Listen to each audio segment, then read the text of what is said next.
데오빌로여, 내가 먼저 쓴 글에는 무릇 예수께서 행하시며 가르치시기를 시작하심부터 그가 택하신 사도들에게 성령으로 명하시고 승천하신 날까지의 일을 기록하였노라. 그가 고난받으신 후에 또한 그들에게 확실한 많은 증거로 친히 살아계심을 나타내사 40일 동안 그들에게 보이시며 하나님 나라의 일을 말씀하시니라.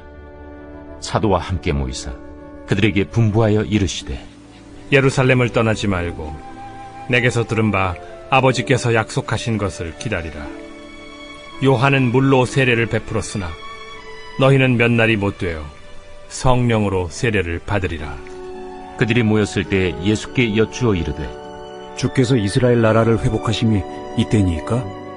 때와 시기는 아버지께서 자기의 권한에 두셨으니 너희가 알 바 아니요 오직 성령이 너희에게 임하시면 너희가 권능을 받고 예루살렘과 온 유대와 사마리아와 땅끝까지 이르러 내 증인이 되리라. 이 말씀을 마치시고 그들이 보는데 올려져 가시니 구름이 그를 가리어 보이지 않게 하더라. 올라가실 때 제자들이 자세히 하늘을 쳐다보고 있는데 흰 옷 입은 두 사람이 그들 곁에 서서, 갈릴리 사람들아, 어찌하여 서서 하늘을 쳐다보느냐? 너희 가운데서 하늘로 올려지시니 예수는 하늘로 가심을 본 그대로 오시리라. 제자들이 감람원이라 하는 산으로부터 예루살렘에 돌아오니 이 산은 예루살렘에서 가까워 안식일에 가기 알맞은 길이라. 들어가 그들이 유하는 다락방으로 올라가니 베드로, 요한, 야고보, 안드레와 빌립, 도마와 바돌로메, 마테와 및 알페오의 아들 야고보, 셀롯인 시몬, 야고보의 아들 유다가 다 거기 있어 여자들과 예수의 어머니 마리아와 예수의 아우들과 더불어 마음을 같이하여 오로지 기도에 힘쓰더라. 여러분 반갑습니다. 오늘도 큐티로 여는 기막힌 하루입니다. 본 말씀 사도행전 1장 1절부터 14절의 말씀입니다. 오늘 우리 시대에 많은 사람들이 한국 교회를 향해 위기다라는 말을 많이 합니다. 지금 세상은 교회를 향해 끊임없이 묻고 있습니다. 교회가 세상과 다른 것이 무엇이냐고, 또 교회가 이 세상에 존재하는 이유와 목적이 무엇이냐고. 여러분, 세상이 끊임없이 교회를 향해 이러한 질문을 한다는 것은 어쩌면 교회가 교회의 본질을 잃어버렸기 때문은 아닌가를 우리 스스로가 돌아봐야 한다고 생각합니다. 여러분, 그렇기 때문에 지금 이 시점에서 기독교란 무엇인가? 우리 스스로가 다시 묻는 것은 매우 중요합니다. 여러분, 이 질문을 다르게 표현하면 교회란 무엇인가? 교회가 하는 일은 무엇이며 교회의 메시지는 무엇인가? 라고 할 수 있습니다. 여러분, 그런데 바로 이 질문에 대한 대답을 해주는 성경이 바로 사도행전입니다. 사도행전은 예수 그리스도의 구원의 사역을 통해 이 땅에 교회가 세워지고 그 교회를 통해 하나님의 나라가 확장되어져 가는 그 생생한 역사를 기록하고 있습니다. 그래서 2000년 교회의 역사에서 교회가 길을 잃고 타락할 때마다 언제나 교회가 주목했던 것은 사도행전이었고, 또 사도행전의 초대교회로 돌아가자는 구호를 외쳐왔습니다. 그래서 우리는 원래 하나님이 세우신 교회의 원형이 어떤 모습이었는지, 교회의 존재 목적과 이유가 무엇인지를 다시 알기 위해 우리는 사도행전으로 돌아가야 하는 것입니다. 자, 그러면 오늘 우리는 이 첫 시간으로 기독교란 무엇인가, 다시 말하면 교회란 무엇인가를 오늘 본문 말씀을 통해 우리가 함께 묵상하기를 원합니다. 먼저 교회는 예수님을 전하는 공동체입니다. 자, 오늘 1절부터 3절의 말씀에는 누가가 이 사도행전을 쓰게 된 목적을 기록하고 있습니다. 오늘 이 말씀이 매우 중요하기 때문에 제가 1절부터 3절의 말씀을 읽어보겠습니다. 데오빌로여, 내가 먼저 쓴 글에는 무릇 예수께서 행하시며 가르치시기를 시작하심부터 그가 택하신 사도들에게 성령으로 명하시고 승천하신 날까지의 일을 기록하였노라. 그가 고난받으신 후에 또한 그들에게 확실한 많은 증거로 친히 살아계심을 나타내사 40일 동안 그들에게 보이시며 하나님 나라의 일을 말씀하시니라. 여러분, 지금 누가는 데오빌로라는 사람에게 복음을 전하기 위해 누가복음과 사도행전을 기록했다고 말하고 있습니다.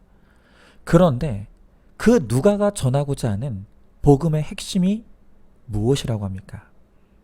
그것이 바로 예수 그리스도라는 것입니다. 여러분, 이 기독교의 출발점이자 교회의 목적은 바로 이 예수 그리스도를 전하고 나타내는 것이라는 것입니다. 역사가 시작된 이래로 이 땅에 존재하는 모든 사람, 빈자나 부자나 노인이나 어린아이나 남자나 여자나 할 것 없이 모든 사람에게 필요한 것은 예수님을 알고 예수님과 관계 맺는 것입니다. 우리는 모두 죄 가운데 태어났습니다. 모든 사람이 죄로 말미암아 하나님과 분리되었고, 그로 말미암아 우리의 영혼과 육체가 멸망할 운명에 처하고 말았습니다. 여러분, 그렇기 때문에 우리에게 지금 가장 시급하고 필요한 것은 우리의 죄를 용서받는 것이고, 다시 하나님과 화목하게 되는 것이고, 하나님을 우리의 아버지로, 우리는 그분의 자녀로 관계가 회복되고 구원받는 것입니다. 여러분, 누구든지 이 구원을 받을 수 있는 유일한 길이 있습니다. 그것이 바로 예수님을 나의 구원자와 주인으로 영접하는 것입니다. 예수님께서 이 땅에 오신 것은 사람들로 하여금 이 사실을 알게 하시기 위해서였습니다. 그래서 지금 모든 인류에게 필요한 것은 이 세상에서 잘 먹고 잘 사는 것이 아니라 구원받는 것입니다. 바로 이것이 기독교이고, 이 복음을 전하고 나타내는 것이 교회의 존재 이유이고 목적입니다.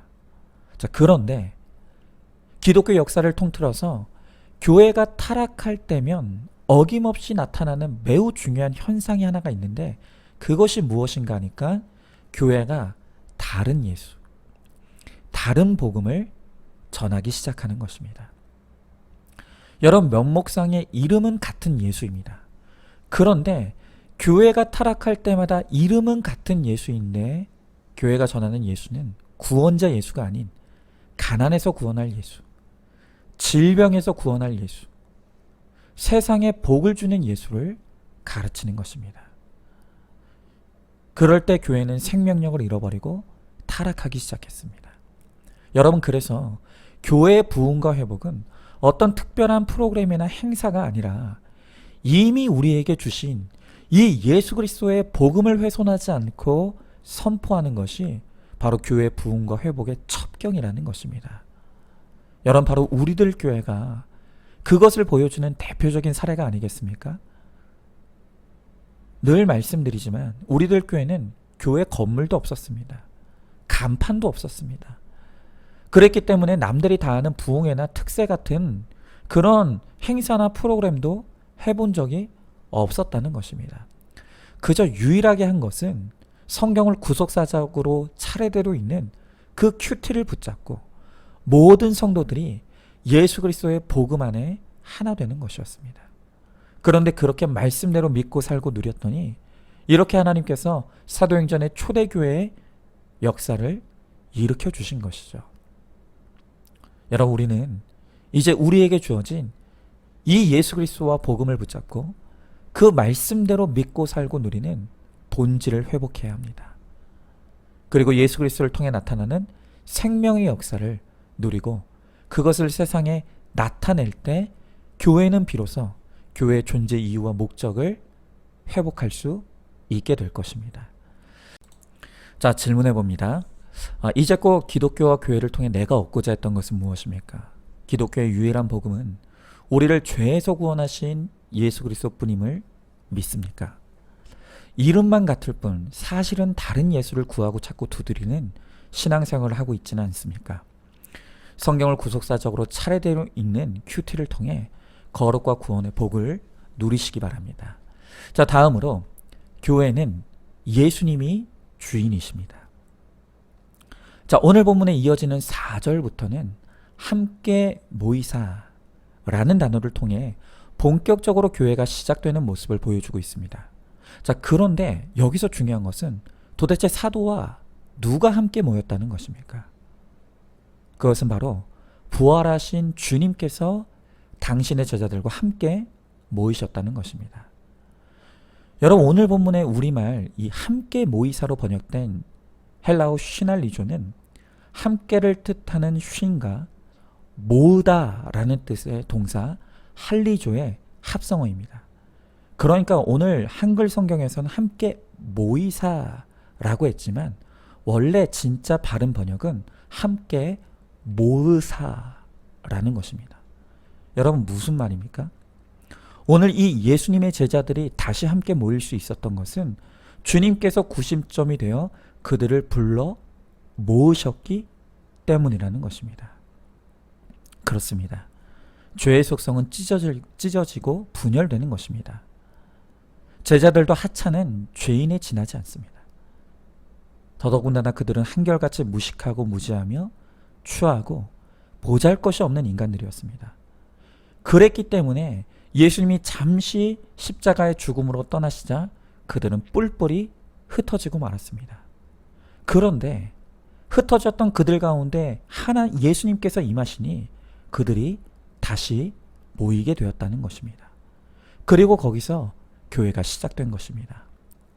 여러분, 죄악된 인간을 하나님께서 교회로 모아주시지 않으면 교회는 존재할 수도 없고 존재할 까닭도 없습니다. 그러므로 교회는 그 존재 자체가 하나님이 주인이심을 나타내는 것입니다. 그렇습니다. 우리가 예수님을 나의 주님으로 영접할 때 우리를 교회의 이름으로 주님께서 불러 모으십니다. 그런데 그 교회 안에는, 주님이 부르셔서 모인 그 교회 안에는 나와 통하고 나와 맞는 사람들만 있는 것이 아닙니다. 오히려 이 세상에 하고 많은 사람들 가운데 어쩌면 그렇게 나와 안 통하고 안 맞는 사람들을 내 옆에 두시고 도저히 감당할 수 없는 사람들을 우리에게 묶어주십니다. 여러분, 왜 하필이면 그 사람이 내 옆에 있는 것입니까? 그것은 주님께서 그와 나를 함께 모으셨기 때문입니다. 그리고 그렇게 모으신 이유는 우리를 한 분 하나님을 주인으로 섬기는 진정한 하나님의 사람으로 훈련하고 연단하시기 위함입니다. 여러분, 이제껏 우리의 인생은 내가 나의 주인이 되어서 나의 옳고 그름과 좋고 싫음만 주장하며 살던 그것이 바로 우리입니다.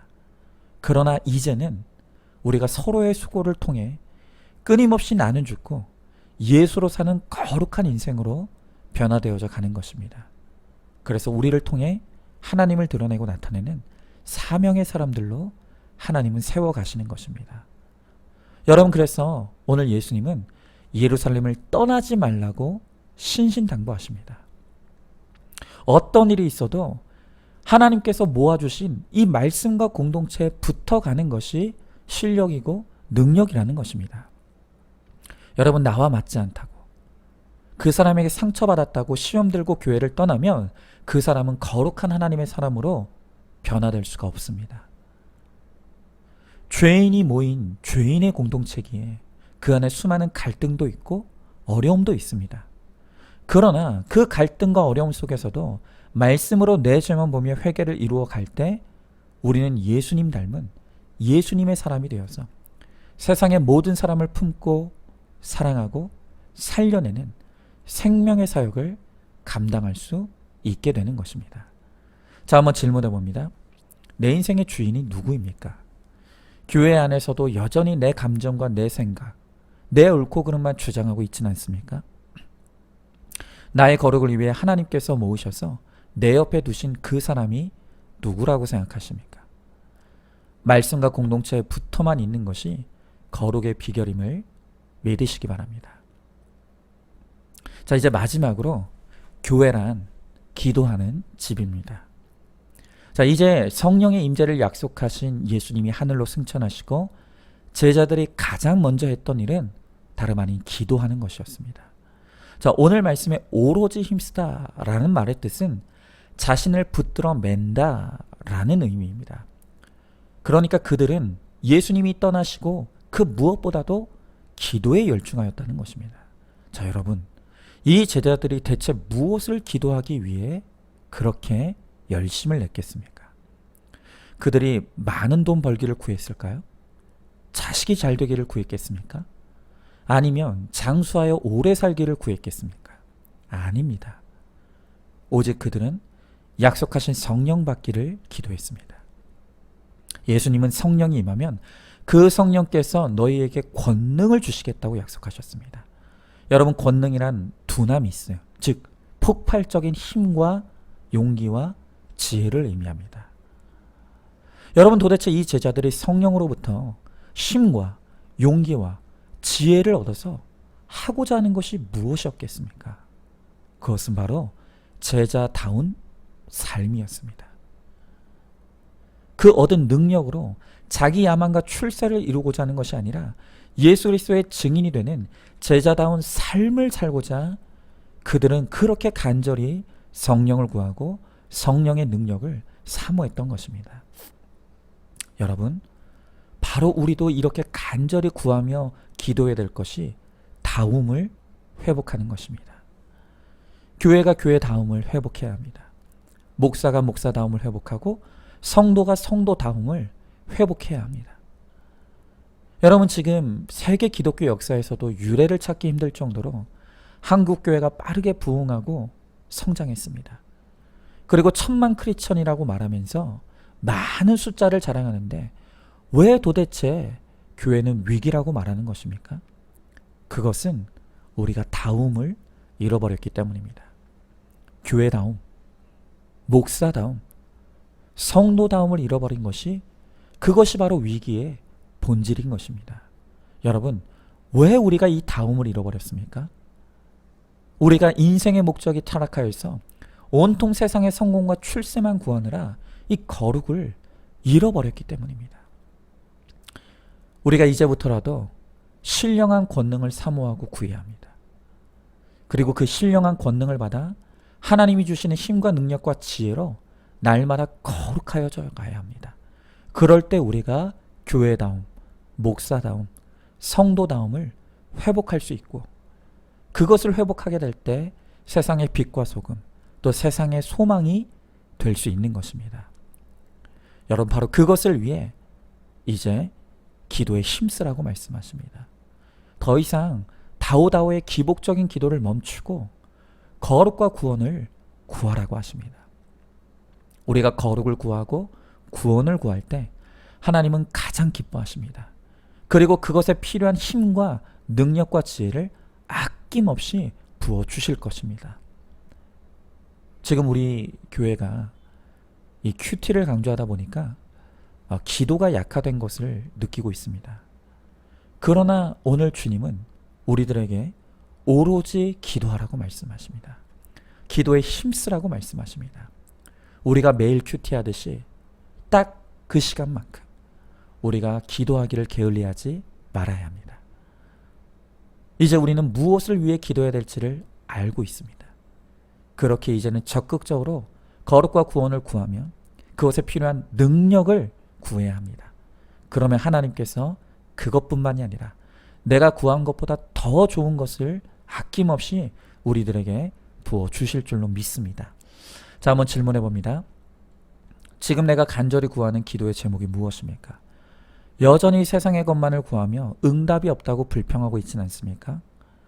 거룩을 구하는 것이 다움을 회복하는 길임을 깨닫습니까?